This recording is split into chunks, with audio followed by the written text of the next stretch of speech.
what Texas, what do you think about that? What they put razor wire up, they're going against the federal government. Texas has argued that the razor wire is repelling migrants from crossing into the country illegally, but the Biden administration has said that it prevents Border Patrol from processing migrants who are already on American soil. Well, what scared me the most is when these guys come in from different countries and say, "You eventually will know who I am." You are smart enough, you will know who I am. But you are really not smart enough to know who I am. But soon you're gonna know who I am.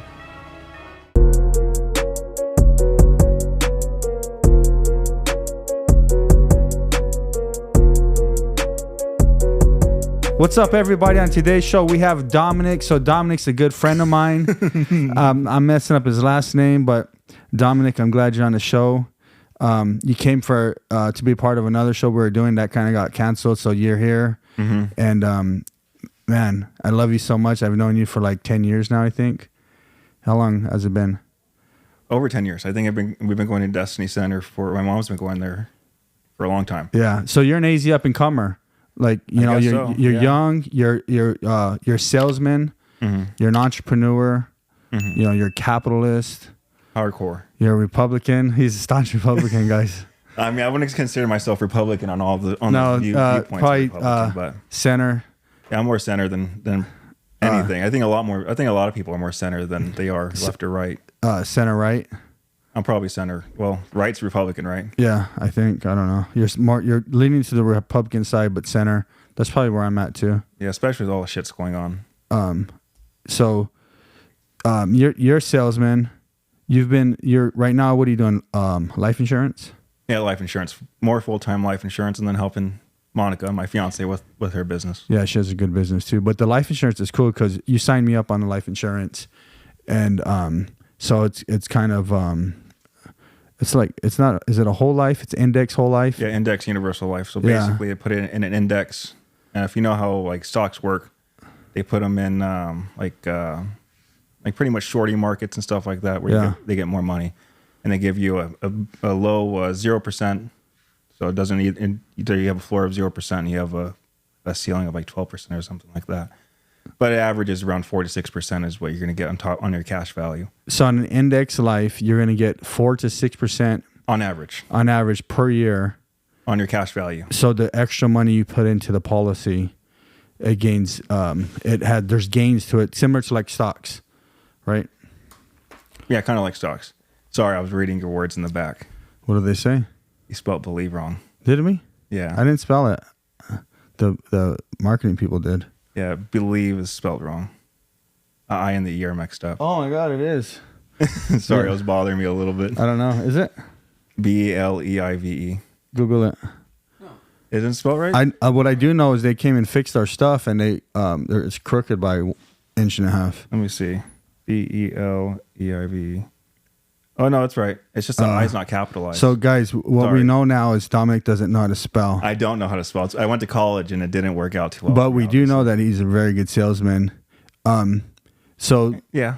So you're in the sales world. What is it like being in the sales world? Obviously, I'm in construction. You're in sales. What is that? The dynamics of being, of calling yourself a salesman. Is there is there like some sort of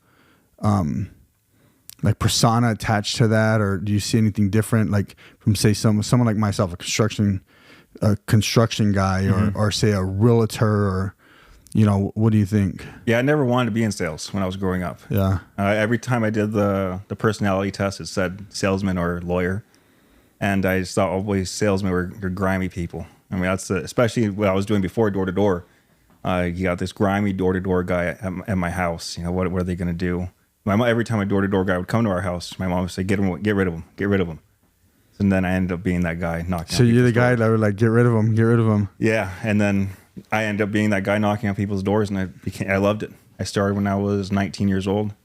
I think I told you I went to Kansas City, Missouri doing alarms. I went there I was supposed to go there for a whole summer, and then I was, they didn't have the greatest training, and once I made some money, me and my friends just started messing around, fucking off. They sent you guys back home? No, they didn't send us back home. My aunt died, and I was like, all right, I'm leaving. So you went from alarms to what? I went from alarms to working with Joseph. Yeah. Selling, I actually went from alarms to working at Costco. And then working at Costco, I went back to working with Joseph, doing DirecTV and Dish, which I didn't mind that. I just was in a Spanish-speaking place, and I speak no Spanish. Yeah. And I am Mexican. I look Mexican. Antonio, do I look Mexican? He's not even listening. He's on his phone. I think you kind of look like a white.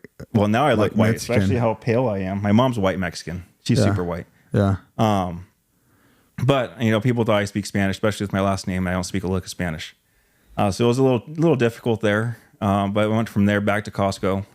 And then... What were you doing at Costco? I did a lot of things. Just working like a normal job or sales? Yeah, just normal job. Oh, okay. And then after that, I went back into sales. And Costco's a good job. For people that need a normal job. It's a good job. Yeah, if you need a normal job, go to Costco. Yeah, they have great benefits.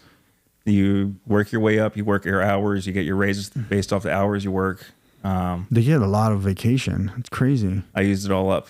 What some people get like 6 weeks or something. 6 weeks. It's insane. Vacation. Yeah, it's like, hey, come work here and we'll give you half the year off. Yeah, pretty much. And then you pretty much can't get fired once you get hired on there. Yeah, it's like the city. Yeah, it's hard to get fired from Costco. I was almost fired. Oh my God. Yeah, I learned the tricks of getting, taking my breaks. You could take an hour and a half break and not get in trouble. Yeah. Hour and 29 minutes. At the hour and a half mark, you get in trouble. So basically, you were robbing Costco. Basically, I was doing carts, and when I was at carts, I'd go eat at In-N-Out. It was in the same plaza. Do you feel bad when you go to Costco? Like, man, I stole from you guys, stole time? No. No? No. You want, instead of buying food, you take food? Yeah. I mean, it's over there. It's they have a lot of great employees. It's just people get stuck there when they work there. Yeah. Well, if you're not going to grow and you got that entrepreneurial mindset. So we knew that was going to last. Well, it scared me one time when I was working in the bakery. I used to work overnights in the bakery. And this guy, I'm not going to mention his name, but he works at Costco. He's was a supervisor there when I was there in 2014, 2015. And he was bragging to me how he's making $55,000 a year. Yeah. I was like, man, if you're bragging about that, yeah, like I don't want to be. He has his degree and everything. I was like, I don't want to be. I was in college at the time. So I was like, I don't want to get my degree, get stuck here and be capped at 55. Now it's probably like 60 or 70 grand. Probably 70. Yeah. 70 grand for a manager. Yeah. But maybe you make 60 grand as a normal. And that's employee. okay for some people. But if you want to thrive and have a lot more than most and be able to give more, that can only get you so far, right? Yeah. Especially today. It's hard. Inflation and everything's so expensive. Yeah. And then the day I wanted to quit Costco, I was doing morning merchandise. So I was there at 2 a.m., which I was probably hungover at the time.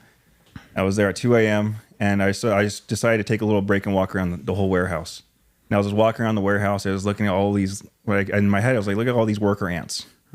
I'm one of these worker ants just chilling here, helping this big corporation grow. Now I'm making I think I was making $14 an hour. I'm making my $14 an hour just working here. I'm going to go home. I was working 2 a.m. to 7 a.m. Once I get home, I'd be sleeping all day from 7 a.m. until 7 p.m. Yeah. And my whole day was just ruined. And I was like, yeah, I'm done with this. Dude, the last time I made $14 an hour was like in 2000. Mm-hmm. I mean, that was good money, $14 an hour back then. Yeah, especially you have no bills.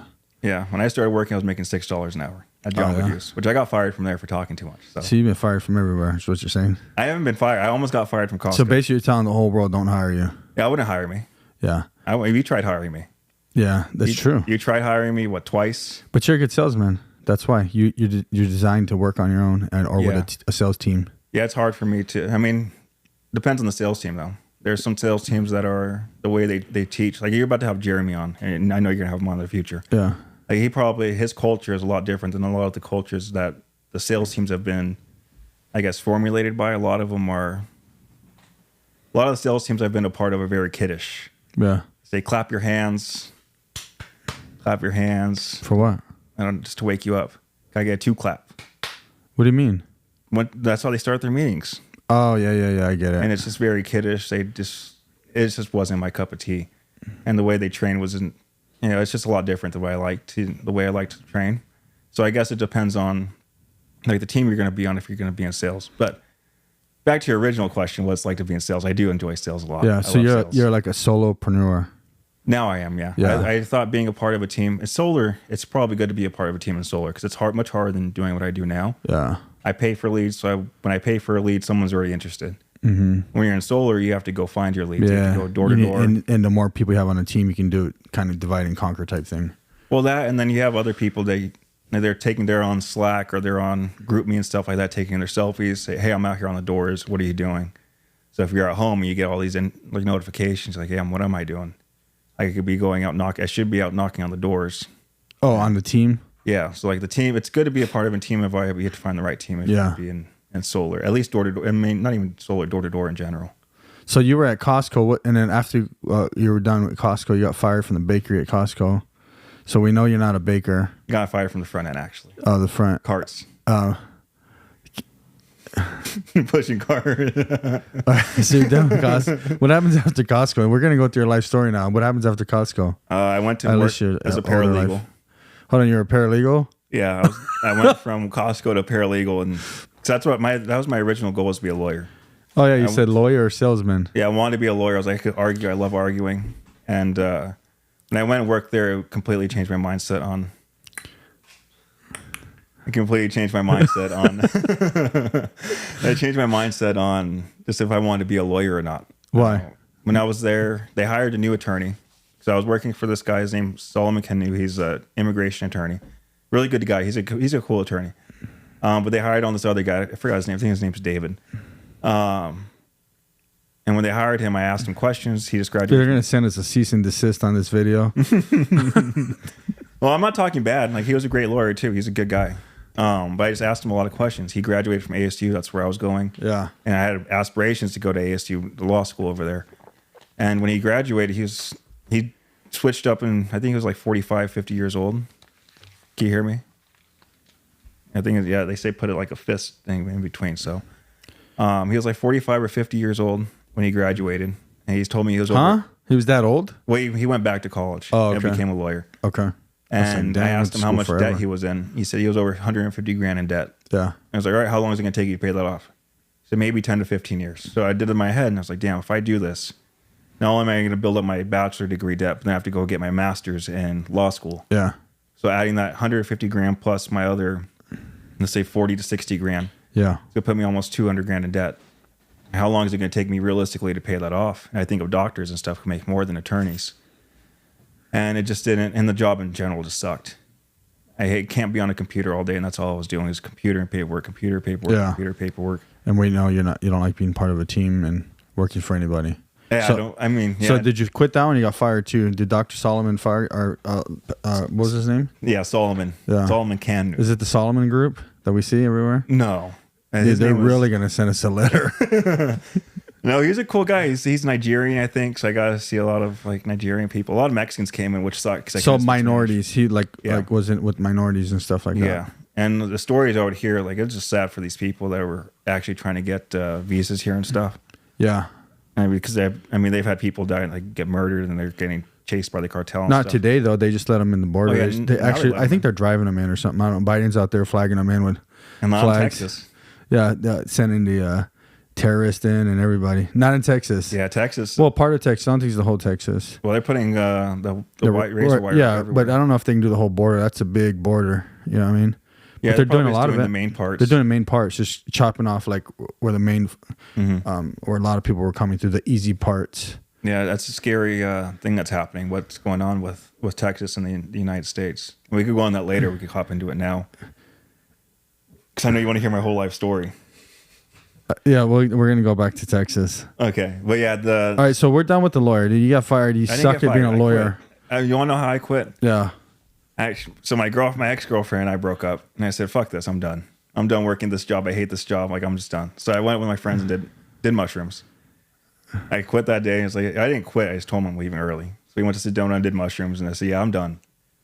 When I was on my little trip, so I'm done with this job. I'm going to go back into sales. Yeah. So, but what's crazy is everything kept leading you back to sales. You know what I mean? 100%. Yeah. And then because you've done Dish, you did the alarms. Did you do phones? No, so the next job was I sold credit repair, which was the worst sales job I've ever had. Credit repair? Yeah. That's like nothing. What is that? $59.99 a year or something? Yeah, the low end. So I'd get $3 to $12 commission per. Oh, geez, you got to sell a lot of those. Yeah, that's terrible. And the way they sold us is they had a guy that was making $100,000 a year teach us, but the only way he was making $100,000 a year is he was there from open to close. Yeah, that's a lot. You gotta Yeah. sell a lot. $3 a piece. Yeah, it was a lot. And it's either or, so hourly or commission. So I was getting paid $12 an hour, or again, if I sold one an hour of the high end one, which is like 130, I get $12 an hour. So either or, which is each phone call is about 45 minutes. I remember when I was like, I think I was 17. Yeah, I was 17, and I was going to Phoenix Job Corps. I got a job at a telemarketing agency. This is when telemarketing first started like booming. Like when it kind of became. So this is what 90. 98, 97, 98, something like that. And it was sales. It sucked. Do they still do telemarketing today? Yeah.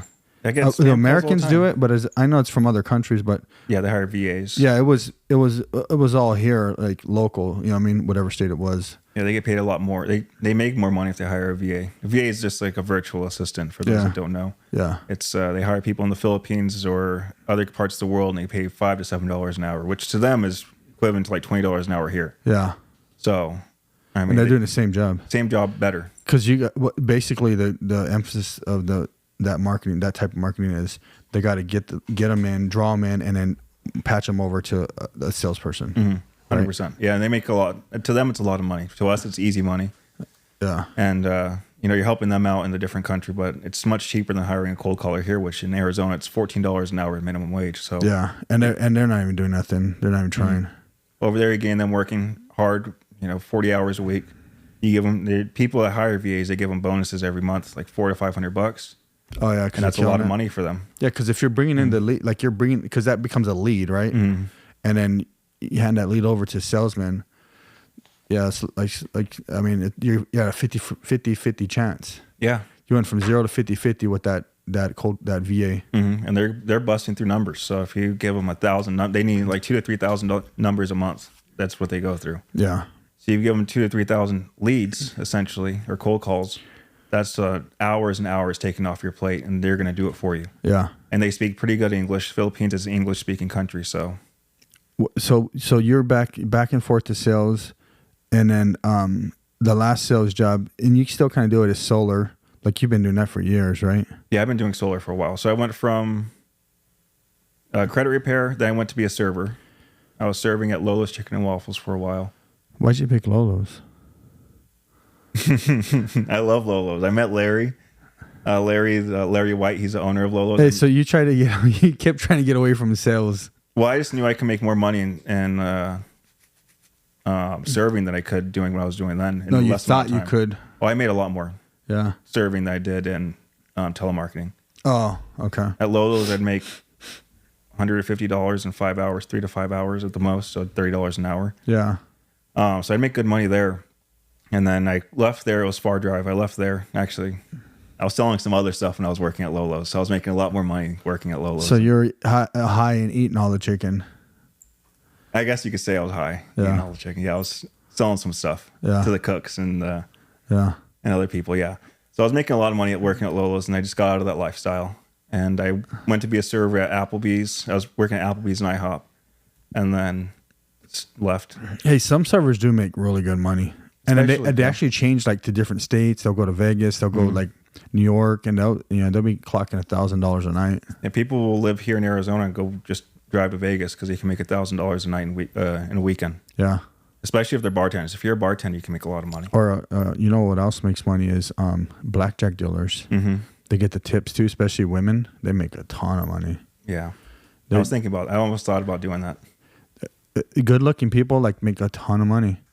On that, like that kind of women mostly, because blackjack tip mostly guys. Yeah. Or unless you got a gay guy at your table or something. If that's your preference. I mean, I don't tip gay. I mean, I don't tip gay guys like that. But if Chris, if that's your preference, if that's your dealer you need, you're the one, bro. I'm the one you tip. So you're saying, what are you trying to say about? Am I your type, Chris? Is that what you're saying? So okay, so you're a server, back to sales, back to server, back to sales. And then COVID, well, right before COVID happened, Monica and I, my fiance, we wanted to work together. So we did this other door-to-door thing. It was campaigning. So we campaigned for Mike Bloomberg. And we just went door to door and said, hey, do you like Bloomberg? Mike? Yeah. The Bloomberg? Yeah, this is back in 2016. Democratic Bloomberg? You flopped on us, huh? Was he Democrat? Yeah. I didn't know what he was. I was getting paid $20 an hour just to go door to door. But the way we would do it is... double check that. I think he was a Republican, but... Oh, we're going to check it right now. I don't get fact checked. Well, can you pull... Antonio, pull it up right here. Let's make Antonio work a little bit. Mike Bloomberg.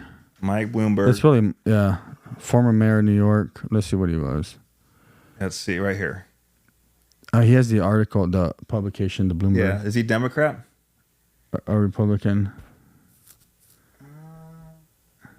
Look up Republican.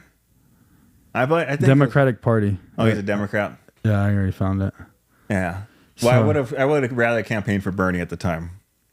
So I told him I'm more center. I like some Democratic stuff, and I think some Democratic stuff should be applied. He's really super successful, though. Who, Bloomberg? Yeah. Well, yeah, he owns the... Bernie Sanders is crazy. Yeah, he flip-flops a lot. Learning more about him, he flip-flops a lot. He said tax the millionaires, and then he became a millionaire. Now it's tax the billionaires. Yeah. Learned that from PBD. So. Him and AOC. Yeah. AOC is crazy. They're the same thing. Yeah.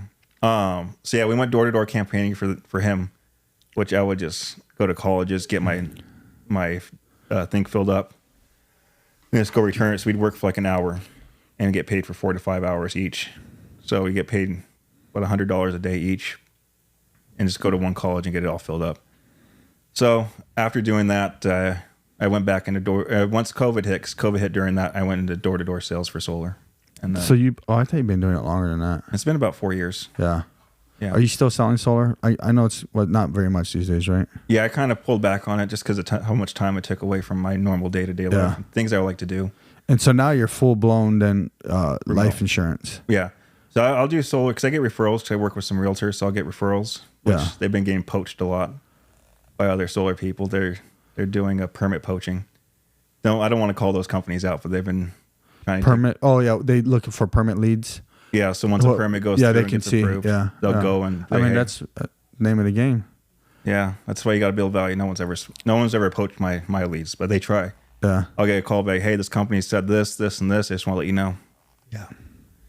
I figured. Yeah. Is it apples for apples? Is it? Yeah. Because some people will say they're going to do one thing. I know I had people come to my house for solar, and one guy was like, hey, you need 60 panels. The other guys, you need 80 panels. The other guys need 100 panels. And then at this point, I'm confused. How many panels do I need? Well, your house, you need over 100 panels. Yeah. Yeah, you need 100 based off how much power you use. So when you first move in, they're just going to guesstimate. And most of the time when people guesstimate on solar, you're going to have a bill regardless. It's going to be super high. Those give you like a base system that they think should be best. And without you, and they say I'm going to expose a lot of solar right here. When people say they're going to have the engineers build the designs, it's the solar rep building design. So if the solar rep doesn't know how much usage you're really using, what you plan on doing in the future, how much power let's say you want to get electric cars. Like there's a lot that goes into it. If they don't know the nuances of it, they're just going to build a basic. You're talking about the salesperson. Yeah. That's there in your living room, at your kitchen counter. Yeah. That person's quote unquote the engineer. Yeah. Cause they're the ones that have to take your bill, look at your kilowatt hours and then try to, because the one kid that came over after we moved into the new house, he gave me, basically he had said, hey, we can put you, he actually did it with Felicity until I got home. And I was like, dude, you're a retard. 60 panels. I said, there's no way. Yeah. I go, I'm going to buy 60 panels from you and I'm still going to have to pay for half of the electricity. Yep. So I was like, you got to go, bro. This is not a guessing game. Because they just want to put some panels on the roof and make a sale. Well, yeah, 60 panels is it's a pretty big system. It's like for a small house, for like a quarter of the house. Yeah, and depending on what they charge, because solar commissions, it needs to be regulated. I think, and I've thought this for a while, it should be regulated. But you can kind of control what your commissions are going to be.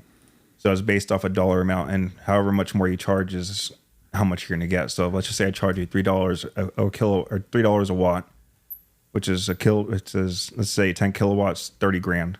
So per watt, 10,000 watts and 10 kilowatts. So it's 30 grand. I myself would be making $1,000 a kilowatt. So if I sold you a 10 kilowatt system at $3, I make $10,000. Yeah. The average price people sell at is like $360, $375 a watt, a kilowatt, a watt, whatever. So if they're able to charge what I'm at, which is not that many companies, they'd be making $1,700 to $1,800 a kilowatt, which is a lot of money. Yeah. And which realistically fucks over the homeowner. Can I cuss on here? Yeah. Yeah, fucks over. A lot of them fuck over. Just don't cost too much. A lot of them fuck over. Don't try to smoke weed on here, bro. I wouldn't smoke weed on here. I haven't smoked weed in. You get me in trouble. It's been a month and 4 days. That's good. Since Christmas. That was the Can last tell day I you're smoked. a little sharper. I'm dialed in, and I've been training you, so I had to be sharp every morning. I had to wake up, be able to wake up at 3 a.m. every day. So. Hey, so solar, well, I mean, it's like anything else, though. Like you set your commission. You know, they do it in car sales. They do it in everything else. It's not really.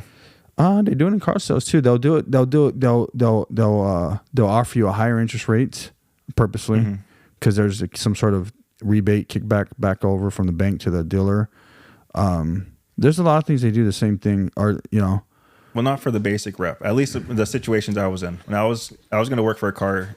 No, they do it. Sales. They do it. They do it. Almost all. There's techniques in every industry to make more, to mark it up somehow. You know, because there's that minimum you can take, and then there's that and then there's that maximum. It's kind of like I remember the Kirby guys. The vacuums, I don't know if they still sell those. That's a little old. I don't remember that. They were selling them forever. Yeah, going door to door. They probably still sell them. Maybe. I don't know. So if they're going door to door, they're going to go for more high ticket. I've met multi-millionaires that were selling Kirby vacuums. But anyways, they knew that the bottom line was like, say, $650, like that they had to get. And then, so some guys, I would hear stories of people buying a Kirby for $3,000. I bought one for $850.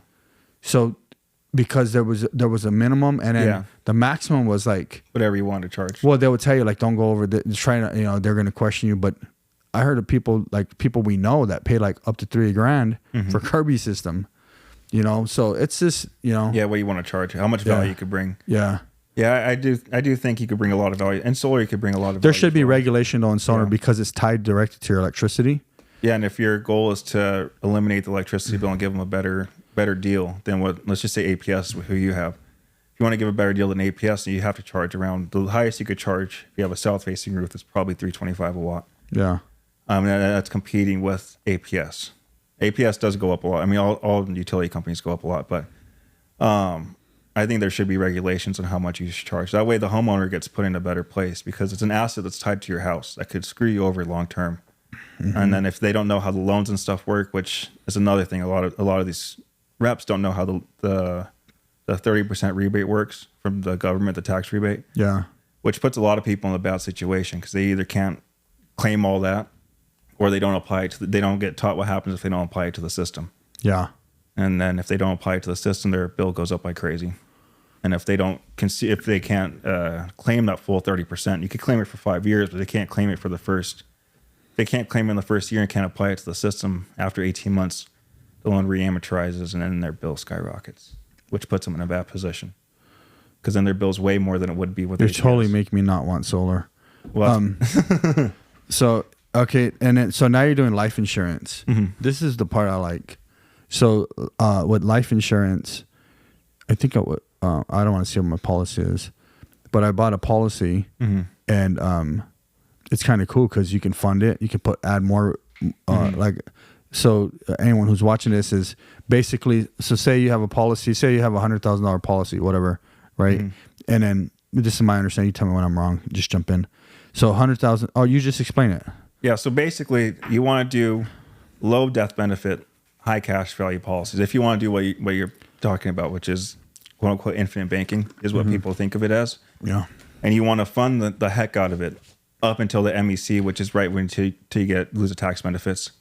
You want to fund it as much as you can, and then build that cash value. So over time, let's just say, 10, 15 years from now, you could take a loan out against that policy. And when you take a loan out against the cash value, you could have options. You could either take a loan out, pay at a fixed rate, pay at like a variable rate, or not pay back the loan at all. If you don't pay back the loan at all, they just take it out of your death benefit. Yeah. So if you bought $25,000 and you had $100,000 benefit, if you pass away or whatever, your family would get $75,000 and possibly some penalties. There would be no penalties. They would just take it out of your death benefit. So one way. So basically, you're saying is, hey, if you make an extra $25,000 a year that you could put away, get one of these policies. and instead of just leaving it in the bank, you park it into your life insurance, and you can still pull against it, use it to do flip a car or whatever. Yeah, I don't say it's an investment strategy. I think it's best to use it as like for investments. So you could park it in there, like you're saying, you park your money in there, take a loan out against it. Yeah. And the advantage of taking a loan out against it is your cash value still stays there. So let's just say for easy numbers, you have $100,000 in cash value. You take a loan out against it, that $100,000, let's just say you take $50,000 out against it. That $100,000 still stays in there, building interest every single year. Yeah, not like a bank, because once you take the $50,000 out of your $100,000 bank, you lose that. You're down to $50,000. Yeah. So that's the real benefit of putting it in the life insurance policy, and then your family gets a shit ton of money when you die. Well, it depends. Depending on regardless. Well, it depends what's a shit ton of money to you.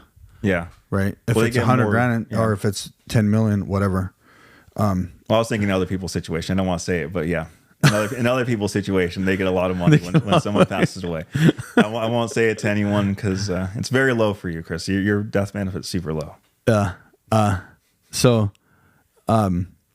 No, it's interesting because I think as I've started learning about this, I think more people need to do. So so you got the IU out, our index universal life, and then is there a normal universal life? There's just normal whole life. Whole life, and which is whole life you're at like a 3 or 4% every single year. So it's guaranteed 3 to 4% of your cash value.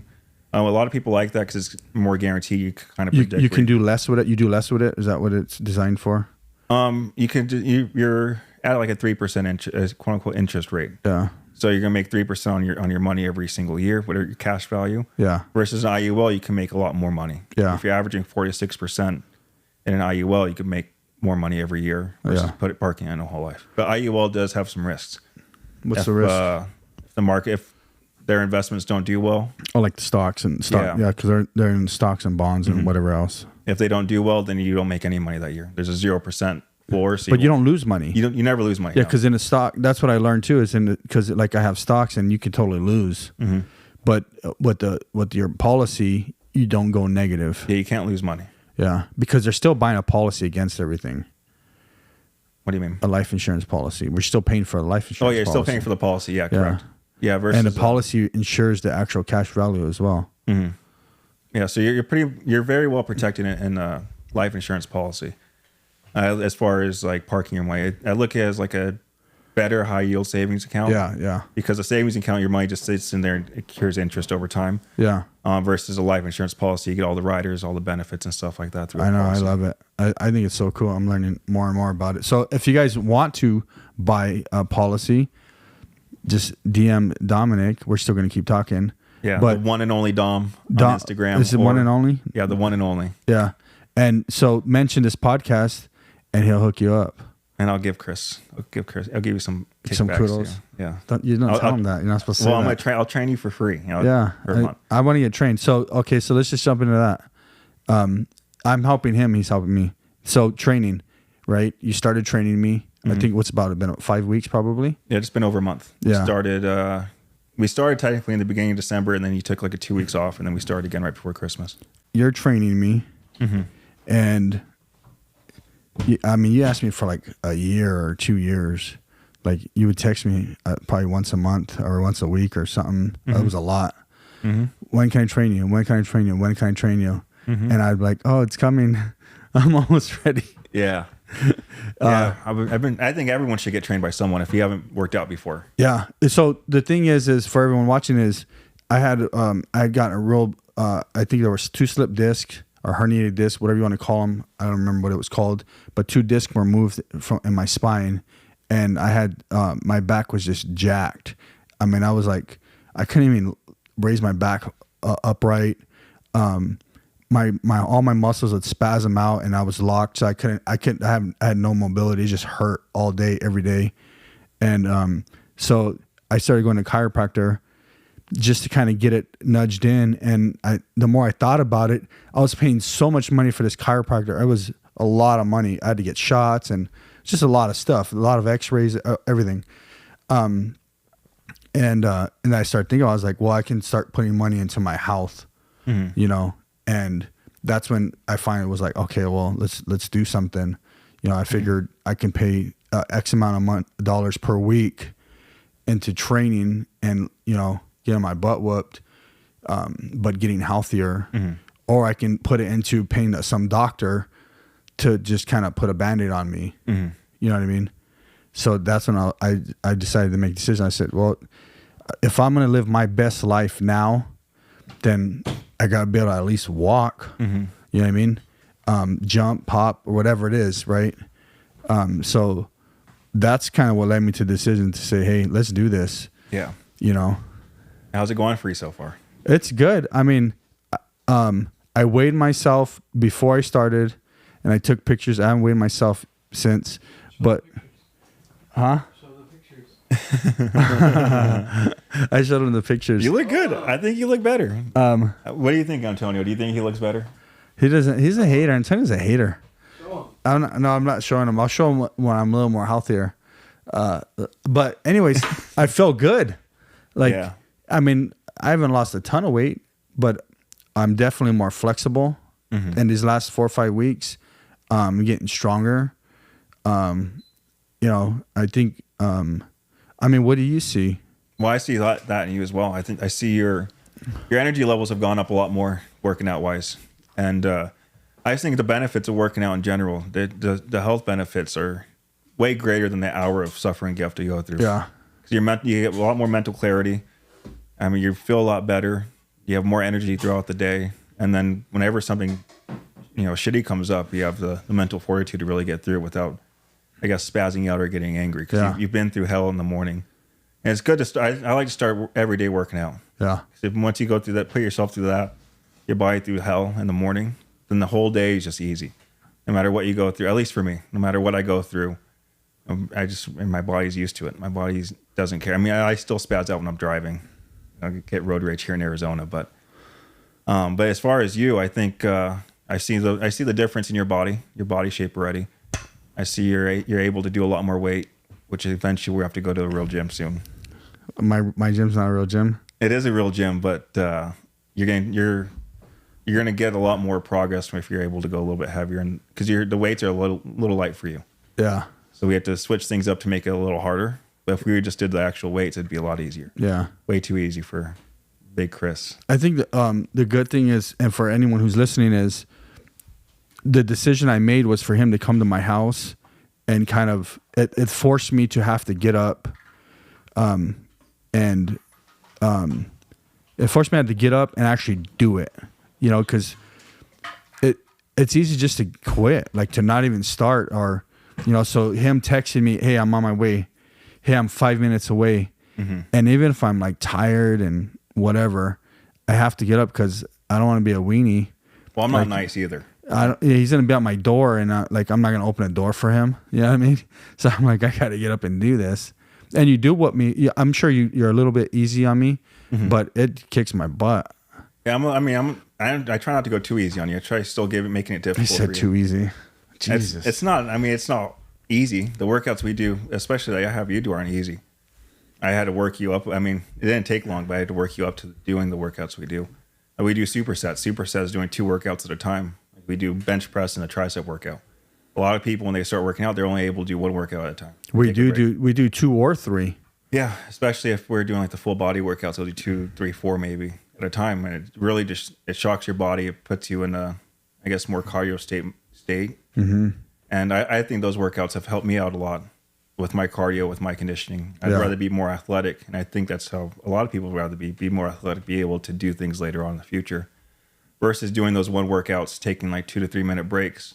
You may be able to do a lot more weight, but then you're really putting yourself in a risk management situation if you want to go heavier weight and hurt yourself.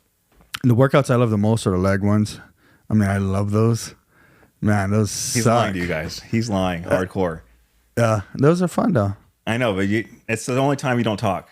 I can't talk. I have to concentrate. And then he sits. So we'll put on the videos, and then he puts them with words or whatever, the music videos, and I'll start reading them. Then he changes it to make me concentrate.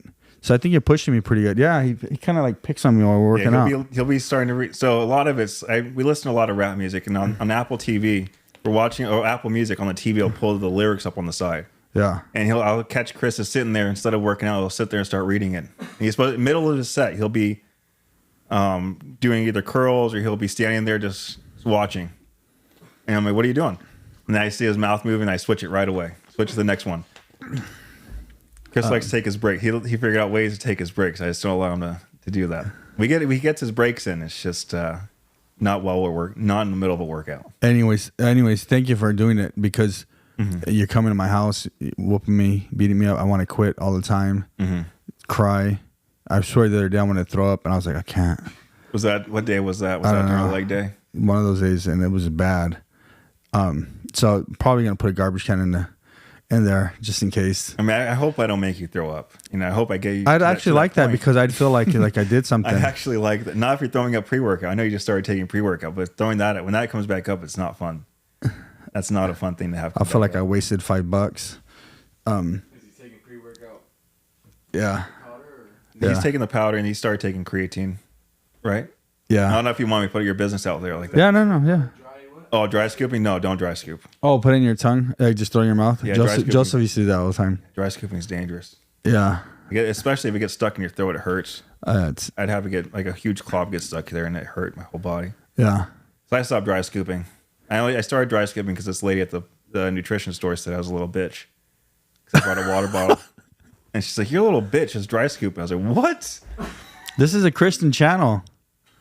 Well, I'm just kidding. you said I could cuss. No, you can. I'm sorry. You know what? I've been holding back a lot on my cussing. I just don't like to say nasty words. I know, like the F word. I say that one all the time. No, I'm talking about the Sean Strickland F word. Oh, that's like what is that? Like Derogatory racist, terms. almost whatever. I guess it would be like sexist, right? Sexist, whatever. Would it be sexist if it's towards, that So community? gender, whatever. Are they gender? I don't know. Antonio, I don't know what it is. what would you label that as, Antonio? He doesn't even know what you're talking about. Oh, the F word. Oh. All right, moving on. So Texas, you mentioned Texas. We're going from workout to Texas, yeah. From workout to Texas. Anyways, I'm working out. It's good. I feel good. You come to my house 3 days a week. I love it. So If thank you. anyone needs training in Arizona. And training or life insurance. Both of them preserve your life. Yeah, life insurance, I don't know if life insurance really preserves your life. I guess it just protects your family. Protects your family. In case something were to happen to you. Yeah, but you training me helps protect my family because I'm stronger, I'm faster, I'm leaner. You can live longer. I'm going to live longer. Maybe if I had to defend myself, I could defend myself a little easier. But I can work longer, not cry and be like, oh, I can't work 10 hours. I got to go home. Yeah, I can work 12 hours. I already do it anyways, but Yeah, a little easier. a little easier. Is it like the same as like America or what? I don't. I'm a broker, so I work with a bunch. I work with 200 different companies. Primerica is just themselves, Yeah. and they don't pay their reps as much as I get paid. So I look for the biggest payout for the same job I'm doing. No, you got to call Dom for the life insurance. You hit us up too. What's up? We'll get you in. So is America a scam?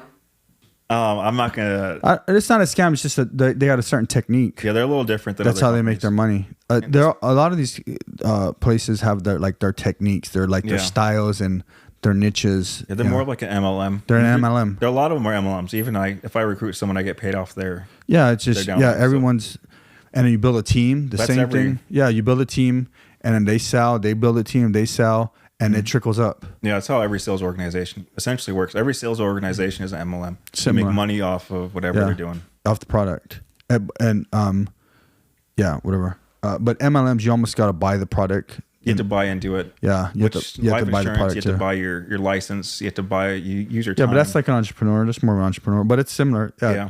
The Everyone's structure's getting cut. MLM. Yeah.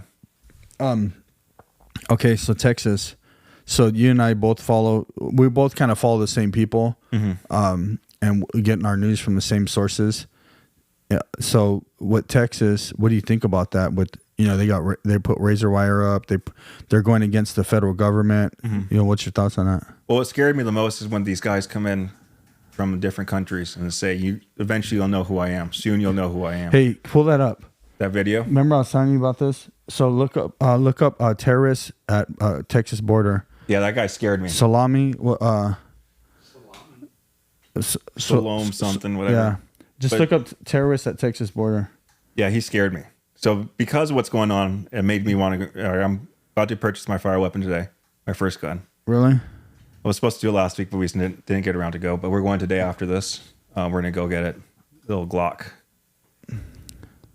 It's gonna show a guy. You gotta keep going down. Terrace, Texas border. Look up. You know what? Don't go on the news. Go on Google. Open up. Leave that one open, but go like. Open a new tab. Yeah, and then look up same thing. Terrace. You spelled it wrong. TRROR. It'll come up. Soon, and then put it up there. Soon you'll know who I am. Like go back in there. After border. Yeah, go. Soon you'll know who I am.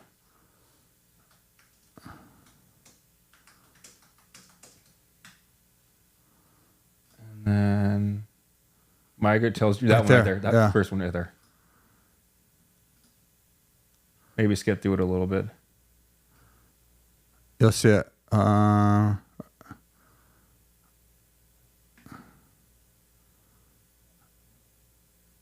Keep going. And maybe not right there. Maybe scroll down a little bit. See if we can find it. On the. I'll go back to the thing. Sorry for watching. That probably is it right there. They're just right here. There. Yeah, it's this one. Yeah. Yeah, that's the guy right there. Put it on so everyone can see it. Pause it real quick. Yeah. Turn the music up. Oh, do we have to have our headphones on? So everyone can see it? Yeah?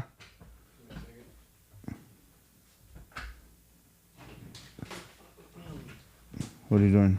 Oh, okay. So, all right, press play. So the guy in the glasses with the blue jacket next to the lady, she has her head down. She's so scared. Look at her.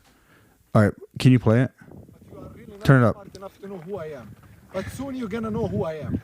Very easy. Wow, very easy. The entitlement. No, believe me, I'm much better than that. The entitlement, guys. Wow. We'll see soon. So pull out that article. Show them that article. Close out this video. So there's the article. Boom, boom, It's on boom. the Daily Mail. Did they say his name? Oh, what did you do? Just a paywall. Scroll down. We're looking for the guy's name. So this guy, if this is the guy that they think that it's him, he got out of prison in December in the Middle East. And then now he's here. And now he's here. He crossed the border. They let him over. I forgot. Okay. Anyways, so basically, we took off our headphones, but basically, so like people like this are crossing over. Mm-hmm. There's normal people too crossing over from all over. Like they want freedom, but it's just the wrong way. The whole thing's the wrong way. But it's those crazy people that they're letting over. Mm-hmm. The guy says, "Soon you'll know who I am," and then basically they everyone thinks he's the certain terrorist that got out of prison in the Middle East in December. Like basically, he got out of the Middle East. He came across a boat, most likely, which probably took 2 or 3 weeks. Went through Mexico. It probably took him probably from the day he got out. Maybe the next day probably started the whole journey. And then boom, Biden's like, "Hey, come on through." Yeah, I mean that's scary. I mean, Biden didn't say it himself, but his policies, administrations and policies going on, and that's not even what's going on in Arizona. There's a lot of people coming through the Arizona border very easily. There's a ton of people, and so, I mean, I think Texas should be allowed to close their border down. It's their border. Yeah, it's their so if they run out of money or their crime goes up, everyone's going to get mad and say, "Well, Texas crime's up. Texas sucks. Texas is out of money. Texas sucks." Right? So Texas is responsible for their own governance, like their governance, or whatever. The governor, that's the governor's job is to make a budget for the state, protect the state, right? Then you got the mayors for each city. So it's crazy to just for the federal government to say, "Hey, you can't do this." Yeah, they're the only state that can secede from America as well. Yeah, I learned that, and I don't know if that's true. He looked that up to verify my my grade school quotes. Can Texas become its own country? Yeah. Can Texas secede from America? But I think that's the only country or state that can secede. That was in their contract. Is, hey, if we don't like what's going on, we want to be able to leave this country. It's crazy. Let's see. In Texas. Oh. It says no. Anyways, but Never mind, I'm wrong. There's all kinds of laws and rules, you know, but I think if there's damage being done, then it should be. It's kind of like saying like, hey, Chris, so you're in America, the government's in charge of everything you do, right? That's your home. You know, open your front door, and you know you can't stop anyone from walking through your front door and eating your food. Mm-hmm. You have no rights, right? Eventually, what's going to happen is my house is going to get trashed. I'm going to have no more food. My kids are going to get hurt. You don't know what's going to happen. You don't know what's going to happen. Something like, because maybe like good people come in, but then you get the bad person, because there's always bad people, right? So then eventually I have to say, well, that's enough. Close my door. Then next you know, now it's like, okay, I got to arm myself. And so that's kind of what's happening. I mean, it's happening a lot. I mean, in New York, they're shutting down schools in New York for the immigrants to stay in there. Yeah. I know when it was cold, they were shutting the schools down so they could stay in there. Which is a burden to, I mean, they're taxpayers. They pay for that school. Their kids are supposed to go to that school. Now they have to do online school. Mm-hmm. And I couldn't imagine being a parent. I'm not a parent at all, but I couldn't imagine like my mom having to just upend her whole life because immigrants came in from all over the world. Well, we had to deal with that already with COVID. Mm-hmm. When we were told you can't go to school, you can't go here, you can't go there. And I don't know if you remember, but I had like all the kids up here. Mm-hmm. We had just moved in the building. I put a new AC. I had to hurry up and put an AC up here on the second floor, just so we can have like our friends' kids come over here, and they got on their computers and they could work. They could all do school right here. Mm-hmm. Had all kinds of kids up here. You made your own little school system. We made our own little school system. But I mean, the girls would do like recess and stuff, because the girls would come too. Yeah, my sisters, and you would hear them doing recess on the computer. Mm-hmm. You know, so they would be jumping up and down at my daughter, like their friends, all that. Yeah, and it's like, but that's what it kind of is they're displaced, and then but that's where confusion starts happening, and then why, and you know what I mean? Yeah, I think the only difference now is the parents still have to work, versus then during COVID they're still getting, you could get unemployment. Yeah, and unemployment back then was $600 a week. You're getting what, $2,400 a month to stay home. Yeah, plus whatever your unemployment was. So if or more. Yeah. So I think that's the only difference, is they're forced to take off work, which is now they have to lose money. If they have to pay for a babysitter, they have to pay to not go to work. Yeah. So I think that's the biggest difference. I think that fucks up their economy a lot more than it already is. Yeah. So I mean, I agree with what Texas is doing. Mm-hmm. You know, because if someone did it in my house, I'm putting up barbed wire too, and I'm bringing out my guns. I'm gonna have barbed wire on my building, right? Yeah. But the same thing. I don't want people to come in. Yeah. And I think we're a little like sheltered over here, because we're pretty far away from the border. We're like 2 to 3 hours away from the border. So I think we're a little sheltered from what's really going on. Yeah. But I think once that starts coming up, I know it's happening a lot in the what's it called? The airport. There's a lot of immigrants getting flown out. But I know, once that poverty cloud comes over here, once that immigration cloud comes over here, we're going to see a lot more. Yeah. Which is scary. What do you think about, like what's going on, you know, especially right now with, you had a few. Did you see the few soldiers were killed? Mm-hmm. You know, the bombing. What do you like? What's your thoughts on what's happening over there and the other side of the world with us, with the other countries, with Hamas, with Yemen, with Houthis, with you know, all kinds of crazy stuff going on. What do you think? I think we're involved in way too many situations, way too many things at once. Yeah. We have our hands in every single cookie jar, and we have no control over our own country right now, which I think is probably structured that way. Yeah. The division. You probably, when you go on news, look up like Wall Street Journal or Fox or something like that, because then you can get more something like closer to what we're going to talk about. A lot of those are still curated though. Yeah. That's why I only watch PBD for my news now. Yeah. I watch it twice a week. Yeah, because he's gonna say where he gets his information. Mm-hmm. So, yeah, I think they want us to be distracted and divided. You know, us being all over the place, we're fighting little wars everywhere. That's basically, and we've been doing this for 30, 40 years, a long time. We're involved in all these different things. It might not show you, but I think we were more united as a country though back then. You know, we were up until recently. I mean, I'm not trying to say Biden, but even before Biden, we were starting to get more and more. Once Trump became president, and I like Trump, I think a lot of the country started getting divided. And I think it was kind of planned that way to make his presidency he didn't divide it. I don't think he divided. I think it was other people in the background. I don't know who it would be. It became divisive to pull him out, put him back out. And I think a lot has to blame with the news media, because they're either on one side, or you either watch CNN or you watch Fox. Yeah. And if you watch Fox, you get one point of view. If you watch CNN, you get another point of view. Yeah. I think that's just meant to divide us. I don't know. Have you ever seen Planet of the Apes? Rise of the Planet of the Apes? Yeah. Caesar, when he starts giving the monkeys his little knowledge pill or whatever, the smoke, the orangutan comes up to him and asks him, "Why'd you give this to us? Like, why do you want us to be like you?" And he brought out a stick. And he says, "By myself," and he breaks it, "I'm weak." And he breaks up a few times, and he said, but together we're strong. Yeah. So I think that's what they're trying to do. They're trying to divide us, make us by ourselves, and make us super Is that the one with the guy that turned against him? No, one of the them first one. It's with, I don't know. Can you look up Rise of the Planet of the Apes? So, anyways, together. Well, I mean, united we stand, divided we fall. Isn't that on the dollar bill? Yeah. So it has James Franco in it. So, are you listening at the guy? He's a good-looking dude. He's freaking hilarious. Have you seen him in the interview? No. Have you seen the interview?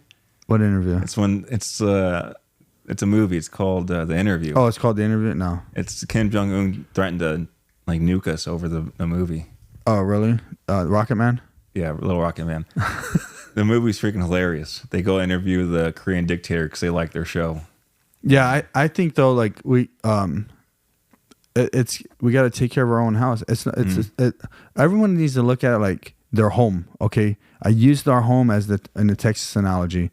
Well, the same thing is our home right here. Like, okay, so think about like the husband that goes out and is the savior to the world, but his home, his kids are drug addicts, crackheads, and the mom's there left trying to piece it all together, right? It's the same exact thing. That's exactly what it is. So the problem is everyone doesn't want to look at their own homes as the analogy, and they just want to blame everybody. They want to blame the government. They want to blame Trump. Everyone's just blaming Trump for everything. It's easy to blame someone else. Yeah. But so if we look at ourselves, how can we build ourselves up? How can we build up our homes and then lead that into our country? You know what I mean? There's a saying is how you do anything is how you do everything.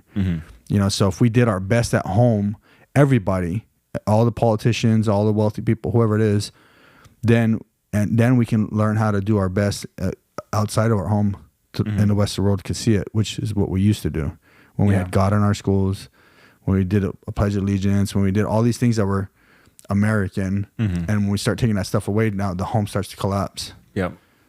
Yeah, I think there's a bunch of weak men here in this society, and I think having weak men leads to weak actions. They need to hire you for a trainer. Yeah, they need a lot of things. They need a lot of things in order to make stronger men. There's a lot of men that are just willing to see someone get their ass beat and record it. Yeah. They're not willing to step in. They're willing to watch a man beat up a woman and not step in and do anything. Yeah. They're willing to watch kids get raped and taken, but they're not willing to do anything. If you have weak men, you have a weak society. Yeah. I think what Sean Strickland says a lot is really true. Weak men. Oh, this is annoying too. I looked this up. This is fucking annoying. This is fucking annoying. I don't like. Sorry, I'm cussing so much, but this is annoying.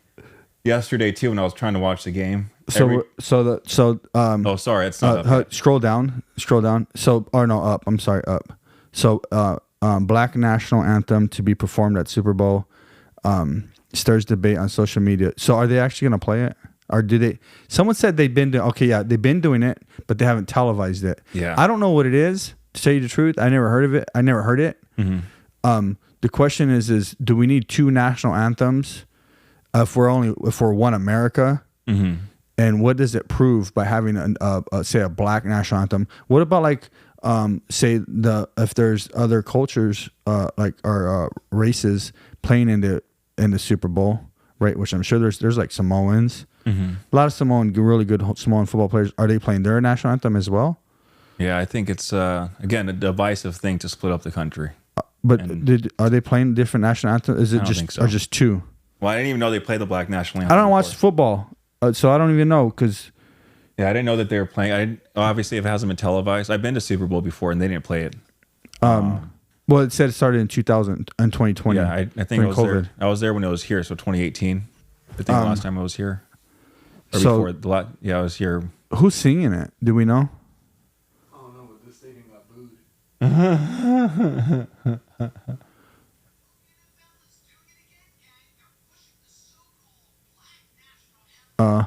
And like, I mean, I think like you can have your own anthems and stuff like that, you know, like, but I don't think like to force it on people, you know, especially at a game where there's a lot of different races and cultures and religions and all these different things. You know what I mean? And you're in America. I think there should only be one national anthem. Yeah, you're in America, so it's like, do you love your country? If you don't, then go ahead and, you know, pack up your bags. Get the fuck out of here. Well, you know, just take a flight wherever you can leave from here straight over, or stop in New York and go back over. There's a lot of ways to go. You can go back the same way that terrorist guy came. You can just kind of backtrack that way. Yeah. But yeah, I think we got to get back to, you know, like doing things the right way, like standing, put your hand over your heart, you know, doing it in school, living by that. In God we trust. And if you believe in God or you don't believe in God, we still need to stand for something. You know what I mean? You fall for nothing. You fall for nothing. So, you fall for anything. Yeah, that's true. Which is if you stand for nothing, you'll fall for anything. And so if you want your kids to fall for anything, then stand for nothing. If you want them to not fall for anything and to know who they are and what they're created to do and who they're created to be, then you gotta stand for something good, something righteous. You know, yeah, it's different. I've been kind of paying attention to it, and I haven't heard the Black National Anthem, so I don't even know what it is. And I'm sure, like, if you're African American, some people want it, some people don't. I seen what's the actor's name? What's his name? Morgan Freeman. Morgan Freeman. You know, he's like, don't do it. You know, it's a divisive thing. It splits the country up more. Yeah, it's divisive. So it's like you're saying, hey, you should have this, and then basically what they're doing is they're taking away things, they're giving things to, like, say the black community, which is fine, whatever, but then they're taking it away from the white community. There's a lot more communities, guys, but that's what's happening, right? Whether it's a president's statue or an anthem or a rule, whatever it is. And you're basically saying one type of person, now you're flipping it. One type of person sucks. The other type of person's better. Yeah. It's still divisive. Yeah, I just wonder when we're going to become Americans. So instead of like a black American, that's just American who's darker. Well, we were headed that way. Yeah, we were. You know, you had a lot of different movements. COVID really kind of screwed stuff up. You know, and you started hearing a lot more movements going. Which again, when, you know, was that a planned thing? Because once that happened, you know, the alphabet community came up and started being the loudest voice out there. The alphabet community is the colored hair people that say, stop the war. And if they were to go over there, they'd be hung immediately. Oh, yeah. No. Yeah, so it's I think we got to get back to, like, normalcy. I think Lean Greenwald needs to be played every single week in people's car. It's what's that one? Proud to be an American. Oh, is that a song? Yeah. Oh, proud to be. Yeah. Trump's theme song. I listen to that every single week. I listen to it at least once a week. It's one of my favorite songs. It gets me hype. It gets me ready. I love that song. I'm proud to be an American. Like, seriously, like, I don't think anybody should be complaining, right? Because especially these wealthy people. That yeah. Can you play it on here? I think you'll get in trouble. I mean, you're not monetized that, so I don't think you'll get in trouble. 10 seconds. It's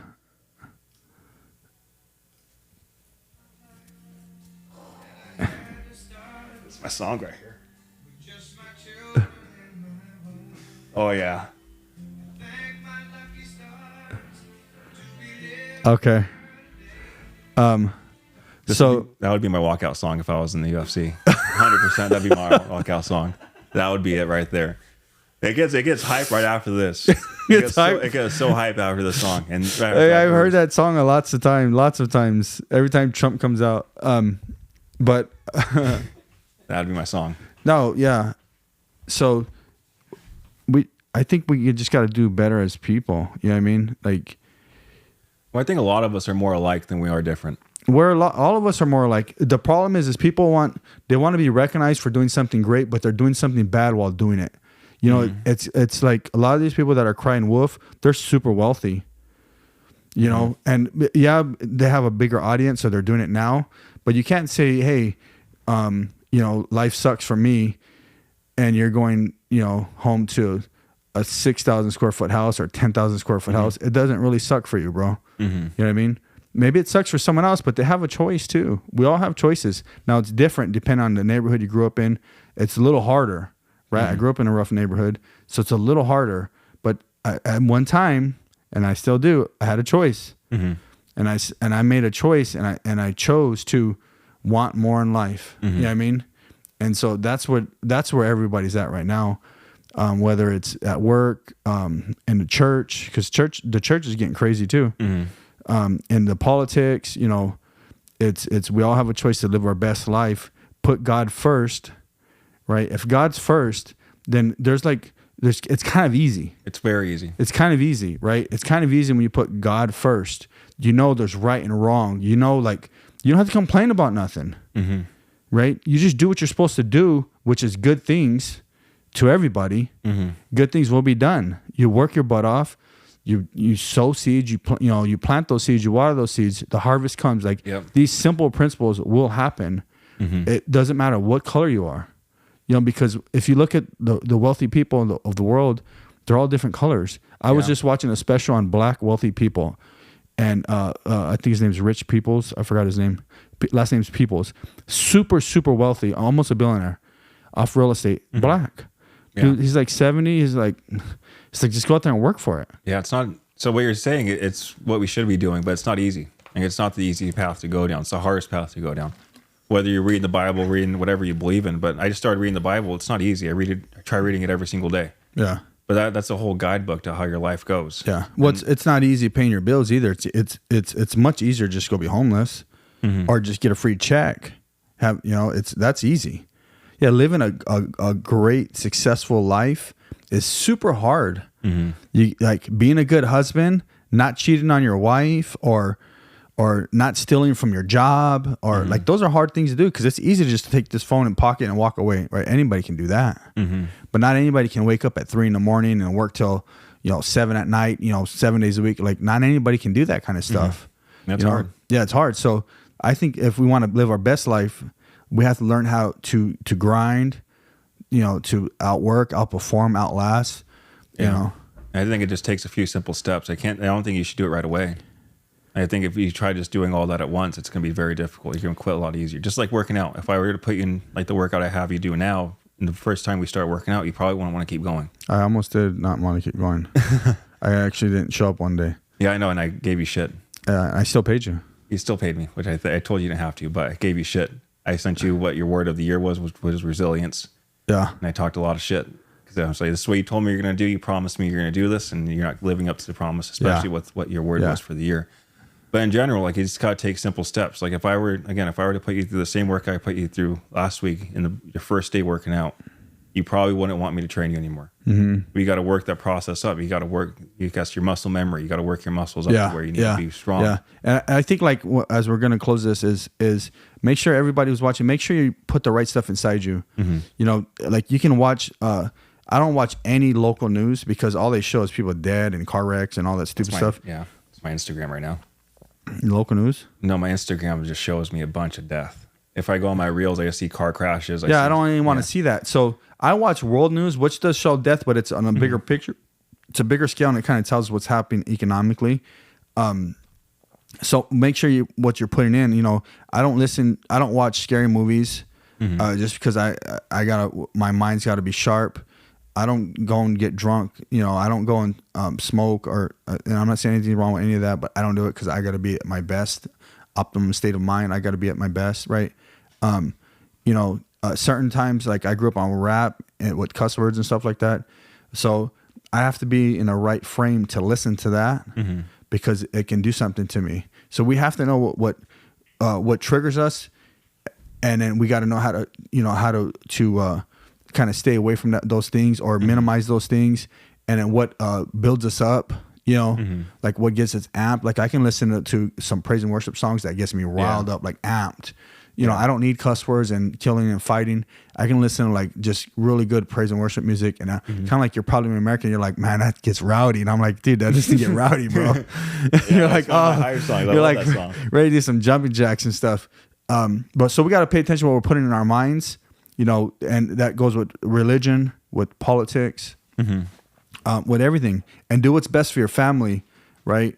If you want them to, your children and your children's children to have their best chance to live their best life, then it starts with you and I, right? Yeah. So, I also think distractions. One to add on to that is distractions. Once you figure out where your distractions are, let's say for a lot of them, I believe it's porn in their phone. Yeah. Once they, I mean, I don't know, but yeah. Well, I just hear that all the time when I'm listening to these podcasts. No, it's true. They say get off porn, which porn's one of the biggest industries. OnlyFans is a massive industry. And I think once you start eliminating those distractions and replacing them with something else, a different habit, I think that makes the life a lot more easier. So instead of being on your phone, maybe read a book. Instead of listen to a book. Yeah, listen to a book or do something that's more productive, something you can learn. Yeah, productive toward your life. Because put only good things in. The same way you're gonna put the vitamins, the food, put good content inside you. Yeah. I think we need to build stronger men and stop having weak guys out there, and stronger women. Stronger women, stronger everybody. Yeah, because the woman, again, I know we're close. Man and woman. I think that you need both, especially in a strong household. Hey, a good strong woman will build up the guy. I mean, that's plain and simple. Yeah, you need a strong woman. Like I'm blessed to have, and you are too. We're both blessed to have strong women in our lives to help us, get through life. Well, we get our butts kicked. They'll kick our butts for us and show us we're going the wrong way, and then a good strong man will help his wife if she's going the wrong So anyways, everybody out there, live your best life. It starts with you. So Dominick, thank you for coming on the show. Thank you, Chris. I know it was spontaneous. We're talking about all kinds of stuff. So maybe some people won't like this, but who cares? Yeah, fuck them. I'm kidding. Sorry, I didn't mean that. I didn't mean that. No, well, I mean, it's for you or if it ain't for you, right? And we'll have more guests. We do have a few guys coming on that are cool. And if you're doing something big and you want to get on our show, give us a call. Or if you're just starting out and you're an easy up and comer, hit us up. We're looking for good guests, and the future is now. You're the future, I'm the future, and we're going to keep growing. Be blessed.